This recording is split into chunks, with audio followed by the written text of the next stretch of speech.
Hey guys, welcome to my channel. My name is Brooke if you are not familiar with me because I have not posted a video in a few weeks. Sorry about that. It's just been crazy. Christmas time, end of the year, it's always crazy for us. I think I warned you ahead of time that my videos were going to slow down, and they did. So anyway, I'm back. Hopefully we'll get back to a schedule of at least once a month. I had a goal of once a week, but y'all, honestly, it's not been happening. So I'm setting a goal for myself for this year of at least once a month, so that if I do get once a week, I'll be way ahead of schedule. So today I want to talk about cleaning your kids' rooms, or more of the fact of getting your kids to clean their rooms themselves. It's the beginning of the year after Christmas. I don't know about you, but my kids have gotten more stuff in their rooms than they have room for. And that happens every year. As much as I try before Christmas to, clear stuff out and get rid of stuff, it always happens that somebody has stuff that is overflowing from the room and we have nowhere to put it. So if you're not familiar with me, I have 3 kids ages 13, 9, and 2. I have a 13-year-old girl, 9-year-old girl, and then a 2-year-old little boy. So I've got a broad range of the abilities to clean their rooms themselves. A 2-year-old little boy is quite different than a 13-year-old girl. And it has taken a lot of trial and error over the years to get my kids to where they can clean their rooms. I, as a girl, I don't know. If you ask my family, they'll say, Brooke's room was a mess all the time. It was like a dumpster in there. It was always, Brooke's room was never clean. But I have realized as an adult that I had too much stuff.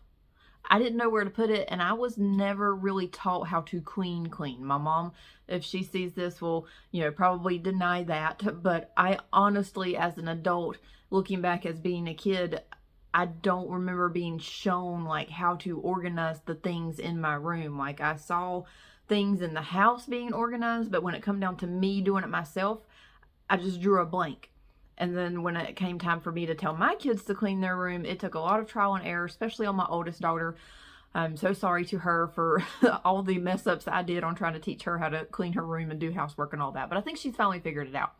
And it took a lot of trial and error. So if you're in the same boat where you have kids that are at the point where they should be able to keep their room clean and also help out with household chores, and you're trying to teach them and you're having trouble, or maybe you think you got it down pat and they're just not listening, or whatever the case is, maybe you need a refresher or whatever. I'm going to give you some tips, some things that I have learned in this 13 years. Well, not quite 13. I didn't start making her clean up 13 years ago.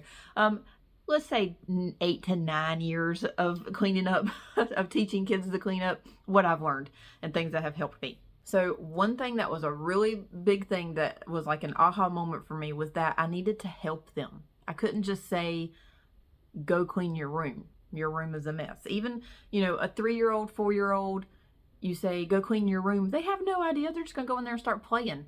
You have to be very specific. And then even the teenagers, my 13-year-old, she's got the hang of it now, but I'd say 11 to 12 years old still. If she wasn't in the mindset of cleaning her room and she wasn't on the same track as me as far as what needed to be done, I had to be specific. Go to your closet and go through your shoes, or go to your dresser and clean out the bottom 2 drawers. Take out everything that doesn't fit. I had to be very specific. And before she was at the point where I could give her instructions like that and she could do it herself, I needed to do it with her. And I figured it out that it would be a lot less stress on me and her, or, me having the stress afterward where she was spent 20 minutes in her room and nothing got done, and the stress of her being, that thinking that I was disappointed with what she had done, even if she was actually trying. So skip all that, do it with them. Set aside 10 minutes. I mean, if you can just do 10 minutes with them in their room with them side by side, showing them, let's go to your shoes and I want you to put all your shoes back in this basket. Get all your shoes from the whole room and put them in this basket, or, however you do that. Or go get all your Barbies. They belong in this box, so we need to get all your Barbies and put them in the box. And then at that time, you can show them like, hey, all your shoes are not fitting in this box, or all your Barbies are not fitting in this box. All your Hot Wheels are not fitting in this box. We need to get rid of a few. We've got too many, and, might not do it at that time, but if you've got time, then you could sit down with them and also do a purging of their toys. I remember having my daughter, I may have pictures of it. If I have a picture, I'll throw it up here. We went through her Barbies. I think it might have been right before or after my son was born. And we laid all of her Barbies out and I said, she had all of her Barbies, she had all of her Skippers, Chelsea, what's their names? Oh my goodness, there's 4 sisters. I forgot the name. What's the other sister's name? Anyway, she had all 4 of them laid out because she had like 50 Barbies and 16 Skippers. Stacy and Chelsea. That's it. She had multiples of every one of the sisters, if you know what I mean, like every single one of them. And so we had to narrow it down. Okay, you can keep 30 of the Barbies and 5 of the Skippers, and we narrowed it down like that, but I did it with her. So it wasn't so overwhelming for her. And the same thing for just the simple cleaning until they get the hang of it when they're little. And my 9-year-old has gotten the hang of it quicker than my teenager because I've learned from my mistakes with my teenager, and do it different with her. So with my 9-year-old, I learned right off the bat at 2-3 years old. Let's go in your room. Come with me. We're going to put all your books back on the shelf. Let's go to your room and put all your stuffed animals back in the basket. I did it with her, and it just saves a lot of stress. When they do get to the point where you can trust them to go and do something on their own with the cleaning, and this can go for other rooms in the house. I've learned this trick with my oldest, is a number. Give them a number. Go to the room and pick up 10 things off the floor. If the floor is a really bad disaster, I will do multiple things. And I'll even leave this when I leave a to-do list. Sometimes I'll leave a list that says, pick up 20 things in bedroom, pick up 10 things in living room. And it's not going to get it spotless at all. But picking up 10 or 15 or 20 things, sometimes I'll even go up to 30 things, because I know they've got little tiny toys out on the floor, and they will pick up like one little Shopkin or Hatchimal and count that as one. So if they pick up 20 Hatchimals, they think they're done. So if I know they got a bunch of tiny things on the floor, I'll say pick up 30, or I'll leave pick up 20 and then give them a couple more chores and then pick up 20 more in that room that all those tiny toys are in. So I give them a number, and that, I don't know how that helped my daughter so much, or I don't know why that helped her so much. But I learned that with her, and then it has helped my second daughter, my middle child. I can give her a number, and she does really good, and a lot of times she'll get more. My middle will get more than the number that I told her. My oldest, when she was that age, would not get more. She would get 10 or 15, and that's it. She was done. It didn't matter if there was 5 other of the exact same thing right beside her hand where she was picking them up. She was done. She did the exact number that I told her, but that was fine because that was the instructions that I told her. Now like I say, my middle, when I give her those instructions, she'll go beyond and pick up a few more things, and she'll tell me, and I'm like, oh, that's really great. I bet your room looks really good. And it helps her. She's proud of it. But given a number when I don't have time to go in there and sit with them to do it, a number of a specific thing is also helpful. Like, go pick up 20 Barbies. Go pick up 30 Hot Wheel cars, something like that. A specific number. Give them something to concentrate on, and don't give them more than one thing at a time if they're really little. That was something that my oldest, it took me a while to figure that out with her, that I could not give her 2 and 3 step instructions.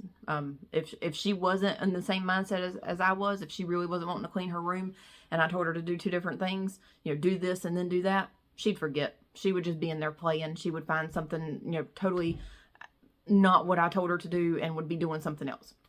So being specific, give a specific number when you can't help them. And if they're really small, give them a small number, like 5. Like, go pick up 5 stuffed animals. And when they're done with that, it's, yay, you did a really good job. And they're proud and excited. And you can maybe say, hey, I got to finish loading the dishwasher. Go pick up 5 more stuffed animals, or go see if there's 5 things under your bed that you can put away.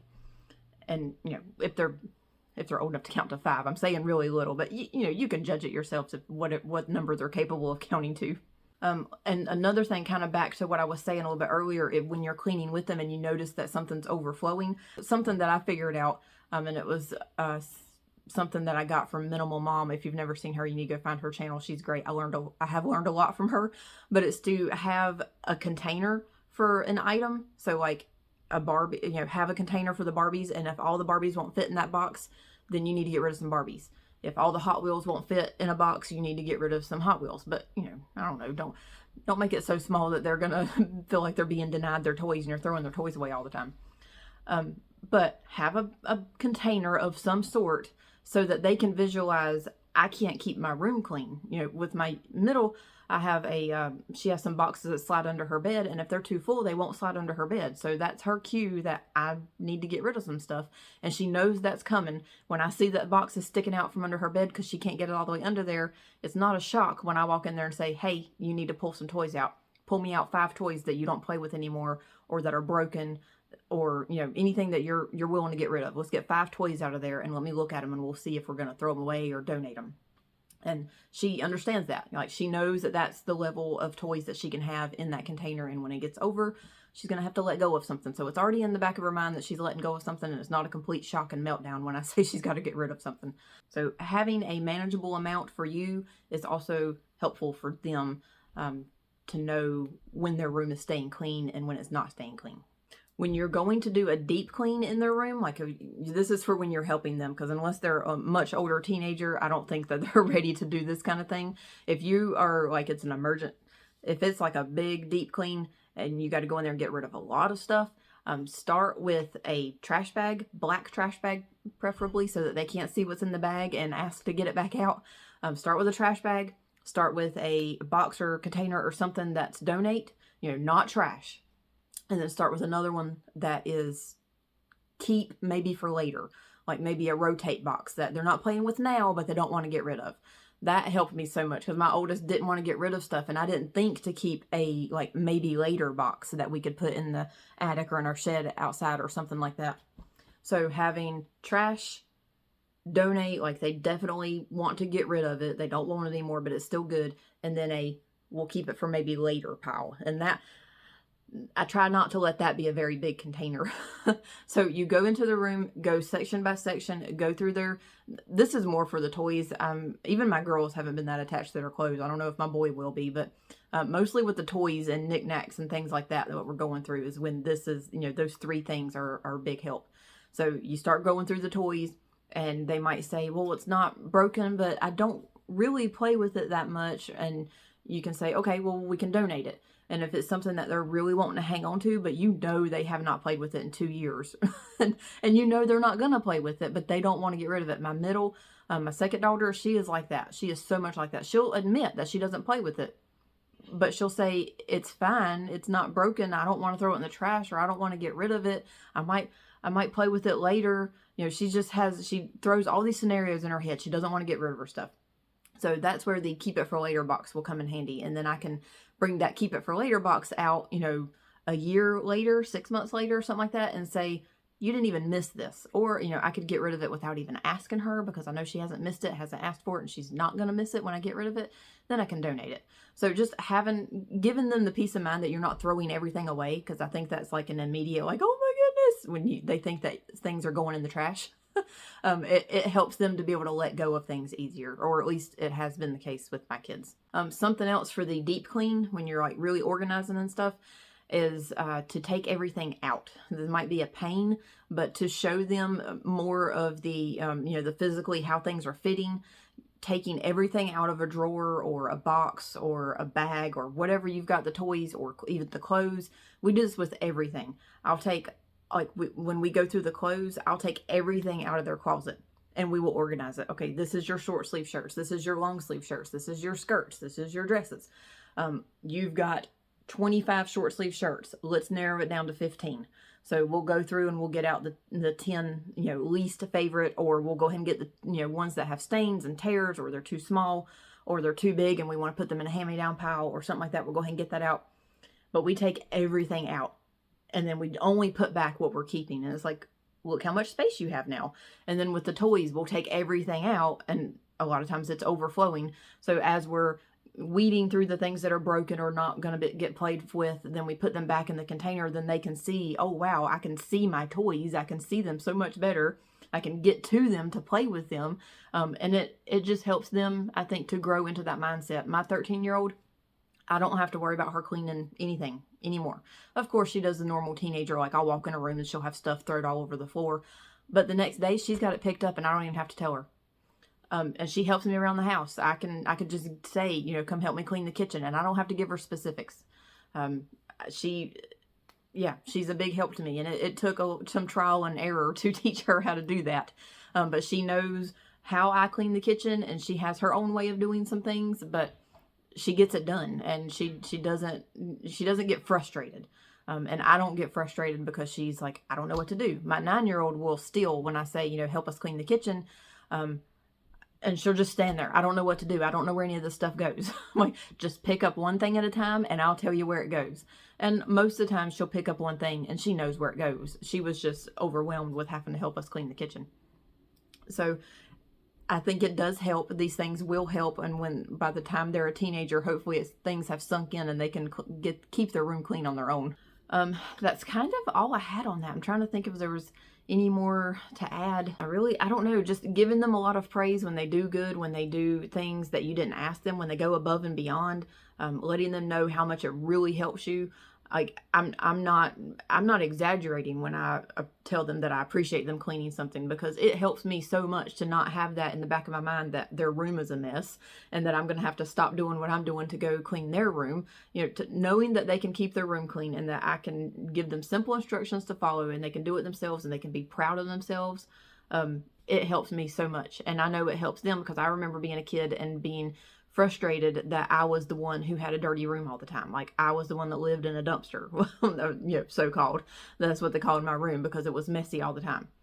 And I couldn't help it. Like, I didn't want to be like that, but I didn't know how to fix it. And I'm glad that my girls and my son is learning. I'm going to be able to teach them how to manage it themselves and be able to be proud of the space that they're in and not, you know, be embarrassed when somebody comes over. I want it to be that in 5 to 10 minutes that they can get their room picked up and it's ready to vacuum. Oh, that's another thing. I will tell my girls, and again, I don't have to tell my 13-year-old much. Like, I just tell her, you know, clean your room, and, or, you know, she doesn't even have to clean. I don't even have to tell her to clean her room. Her room stays clean all the time, and she shares it with her 2-year-old brother. We have switched things up, and right now my 13-year-old girl is with a 2-year-old boy, and my 9-year-old girl has a room by herself. That's just how it's working for us right now. I don't know how long it's going to stay like that, but that's how it is for now. And the room stays clean. The 13-year-old will pick up the 2-year-old's toys, and we are teaching him to clean up his toys. You know, hey, let's pick up all your cars and put them in the box. And he is excited to help and put his box back up on the shelf. He's got a spot for all of his stuff. He knows where everything goes. And, you know, when he's not keeping it clean, because most of the time he doesn't, his toys are just thrown out on, you know, pick the box up and throw the cars all over the floor. My 13-year-old daughter picks it up. You know, daily thing for her. She walks through her room, sees something messed up, she'll pick it up. Sometimes it'll sit there for a day or two, but I can trust that she's going to pick it up. But yeah, my 9-year-old is getting to that point too, where I can say, go get your room ready for vacuuming. And she knows that she's got to get stuff off the floor, because I'll say, you know, it's going to get sucked up in the vacuum. If it's on the floor, it's going to get sucked up in the vacuum and it's going to be gone forever. So she knows to go get her room vacuum ready. And I can give her instructions and she knows how to do it, because we've been practicing for several years with her. And it's just a big help. If you can think of anything to add to this that has helped you as your children are growing, to help them be able to, you know, do the cleaning and organizing themselves without your help, drop it in the comments. If you enjoyed the video and you've hung out this long, how about subscribing? That would really help me. And I will see you in the next video. Bye.